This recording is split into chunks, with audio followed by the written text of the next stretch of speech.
ഏകദേശം 8 വർഷങ്ങൾക്ക് മുൻപ് കൊച്ചിയിൽ നഗരമധ്യത്തിൽ ഒരു പെൺകുട്ടി ക്രൂരമായി മാനഭംഗപ്പെടുന്നു.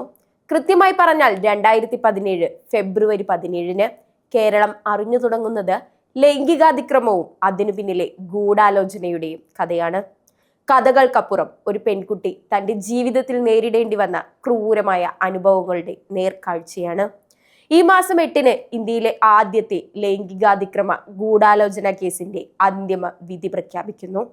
7 വർഷവും 10 മാസവും നീണ്ട നിയമയുദ്ധത്തിന് ഒരു വിശ്രമം മാത്രമാണ് അതിജീവത പ്രതീക്ഷിക്കുന്നത്. കാരണം ആക്രമിക്കപ്പെടുമ്പോൾ നീതി നിഷേധിക്കപ്പെട്ടിരുന്നു.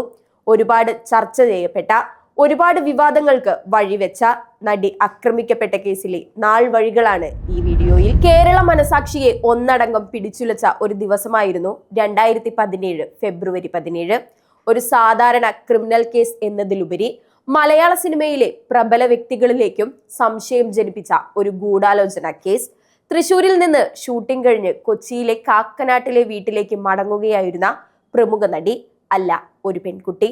അത്താണി എന്നൊരു സ്ഥലത്ത് വെച്ച് നടിയുടെ കാറിൽ ബാക്കിൽ ഒരു വാൻ വന്നിടിക്കുന്നു. പൾസർ സുനി എന്ന ക്രിമിനൽ നടിയുടെ കാറിന്റെ ഡ്രൈവിംഗ് സീറ്റിലേക്ക് അതിക്രമിച്ചു കടക്കുകയും നടിയെ ആക്രമിക്കുകയും ചെയ്യുന്നു. മനസാക്ഷിയെ ഞെട്ടിക്കുന്ന സംഭവ വികാസങ്ങൾ.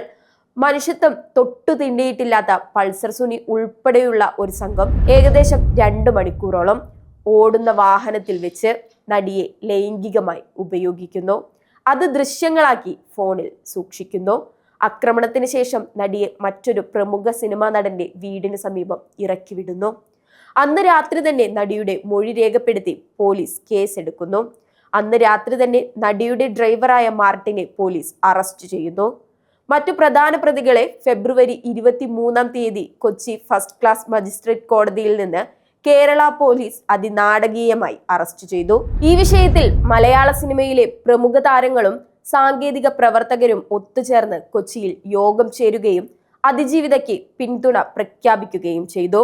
ഈ യോഗത്തിനിടയിലാണ് നടിയായ മഞ്ജു വാര്യർ ഈ കേസിൽ ക്രിമിനൽ ഗൂഢാലോചനയുണ്ടെന്നും പ്രമുഖരാണെങ്കിലും അവരെ നിയമത്തിന് മുന്നിൽ കൊണ്ടുവരണം എന്നുള്ള നിർണായക വെളിപ്പെടുത്തലുണ്ടായത്. ലോകത്തോട് ഇതിനു പിന്നിൽ ഒരു ഗൂഢാലോചനയുണ്ടെന്ന് വിളിച്ചു പറഞ്ഞത് മഞ്ജു വാര്യറാണ്. കേസിൽ അറസ്റ്റിലായ പൾസർ സുനി ജയിലിൽ നിന്നും ചില സിനിമാ പ്രവർത്തകരെ ഭീഷണിപ്പെടുത്തിയതായി ആരോപണങ്ങൾ ഉയർന്നു. 2017 ഏപ്രിൽ മാസത്തിൽ തന്നെ പൾസർ സുനി ബ്ലാക്ക്മെയിൽ ചെയ്യാൻ ശ്രമിച്ചു എന്ന് കാണിച്ച് ദിലീപ് DGPക്ക് പരാതി സമർപ്പിക്കുന്നു.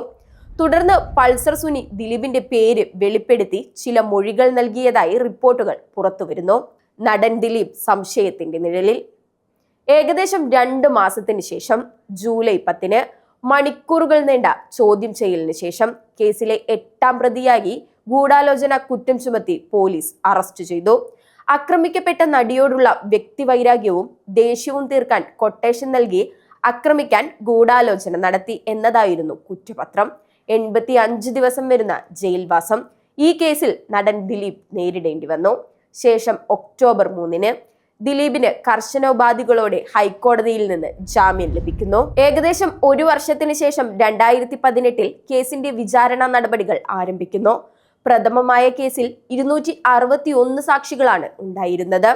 വിചാരണ നടക്കുന്ന സമയത്ത് അതിജീവിതയുടെ ആവശ്യപ്രകാരം ഒരു വനിതാ ജഡ്ജിയുടെ നേതൃത്വത്തിൽ പ്രത്യേക കോടതി വരെ സ്ഥാപിക്കുകയുണ്ടായി. വിചാരണയുടെ വിവിധ ഘട്ടങ്ങളിലായി ഭാമ അടക്കമുള്ള പ്രമുഖർ ഉൾപ്പെടെ 28-ലധികം പേർ സാക്ഷിമൊഴി മാറുന്നു. ഇവർ കൂറുമാറിയത് പ്രോസിക്യൂഷന് വലിയ വെല്ലുവിളിയായി. കേസിന്റെ വിചാരണ നടക്കുന്ന ഘട്ടത്തിൽ കോടതിയിലിരിക്കുന്ന നടിയെ ആക്രമിച്ച ദൃശ്യങ്ങൾ അടങ്ങുന്ന മെമ്മറി കാർഡിന്റെ ഹാഷ് വാല്യൂ പല തവണയായി മാറി. ഇതിൽ നിന്നും ക്രൂരമായ ദൃശ്യങ്ങൾ അടങ്ങിയ മെമ്മറി കാർഡ് തുറന്ന് പരിശോധിച്ചിട്ടുണ്ടെന്ന് മനസ്സിലാകുന്നു. പല കാരണങ്ങളാൽ നീണ്ടുപോയ വിചാരണക്കിടയിലാണ് 2021 സംവിധായകനായ ബാലചന്ദ്രൻ കുമാർ ഈ കേസിൽ വഴിത്തിരിവായ ചില കാര്യങ്ങൾ തുറന്നു പറയുന്നത്. നടൻ ദിലീപ് ഈ കേസ് അന്വേഷണ ഉദ്യോഗസ്ഥരെ അപായപ്പെടുത്താൻ ഗൂഢാലോചന നടത്തിയെന്നും നടിയെ ആക്രമിച്ചതിന്റെ ദൃശ്യങ്ങൾ ദിലീപിന്റെ വീട്ടിൽ വെച്ച് കണ്ടെന്നും ഇദ്ദേഹം വെളിപ്പെടുത്തി. ഈ വെളിപ്പെടുത്തലിന്റെ അടിസ്ഥാനത്തിൽ ദിലീപിനും മറ്റ് 5 പേർക്കുമെതിരെ ഉദ്യോഗസ്ഥരെ വധിക്കാൻ ഗൂഢാലോചന നടത്തിയതിന് ക്രൈംബ്രാഞ്ച് മറ്റൊരു കേസ് രജിസ്റ്റർ ചെയ്തു.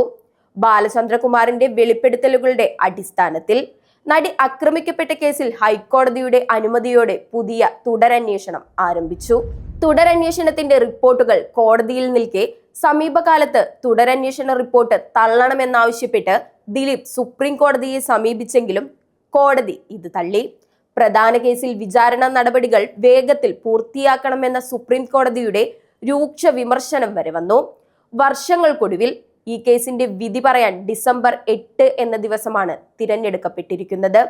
വിധി അതിജീവിതയ്ക്കൊപ്പമായാലും അല്ലെങ്കിലും ഒരു കാര്യം പറയാതെ വയ്യ, ഇന്ത്യൻ ചരിത്രത്തിൽ തന്നെ ഇതൊരു വേറിട്ട സംഭവമാണ്. പണത്തിനും പ്രശസ്തിക്കുമപ്പുറം നീതി അത് ലഭിച്ചേ മതിയാകൂ.